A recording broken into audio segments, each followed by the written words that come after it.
All right, 2 days to go in the Victorian campaign. Joining me now for the latest, Sky News political reporter Simon Love, who's right at the desk with me. Hey, pointy end of the campaign.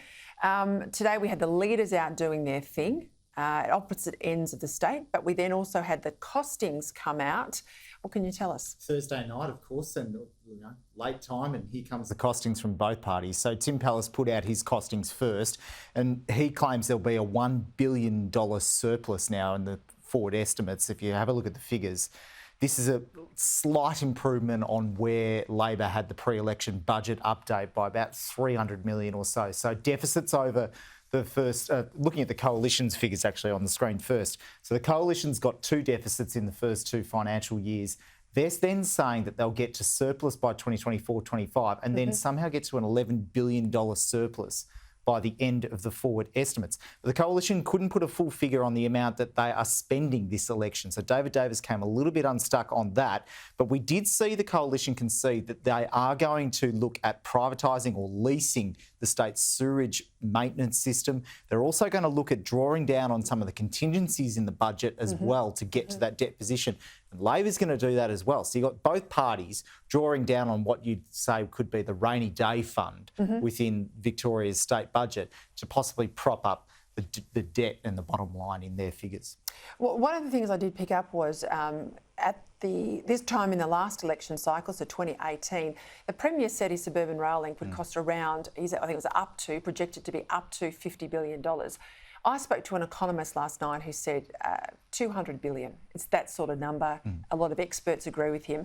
The Parliamentary Budget Office, correct me if I'm wrong, $125 billion. So this is the independent. Yep. What number did we get out of Tim Pallas on the suburban rail link today? They're adamant that it's still, at least the first stage, $34.5 billion. Because the suburban rail loop was the feature of their 2018 campaign, they say it was fully funded in those election costings. So it wasn't really a feature. So we got the glossy brochure. Got the glossy brochure today. I was going to bring it in for you, but I don't think you wouldn't have seen it on the desk. But not much of a mention of the suburban rail loop at all.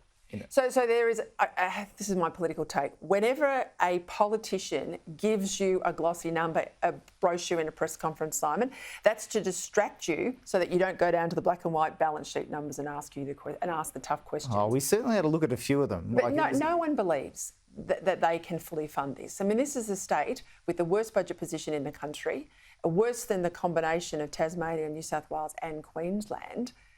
That's not plausible. You've got to bear in mind too that they're getting $2 billion at least from the federal government. So that was Anthony Albanese's commitment back in May. Yeah, but a $200 billion project, so they're $198 billion short. Yeah, they probably need a bit more money out of the federal government for this project. Michael Sukkar actually came out today and said because of that $2 billion commitment from Anthony Albanese, he's going to refer it off to the federal Independent Parliamentary Budget Office for analysis too. So that's probably one to watch on that regard. Daniel Andrews pretty much rejected that one, saying that Michael Sukkar couldn't build a car park.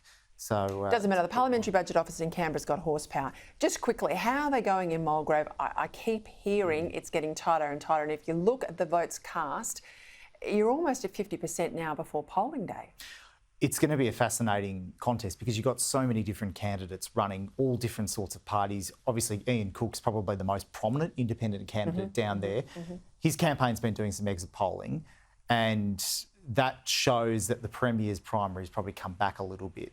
It'll be really interesting to see how far the Premier's primary comes back in Labor. You would think that he would hold his seat on election night, but certainly the independents will give him a fair run for his money.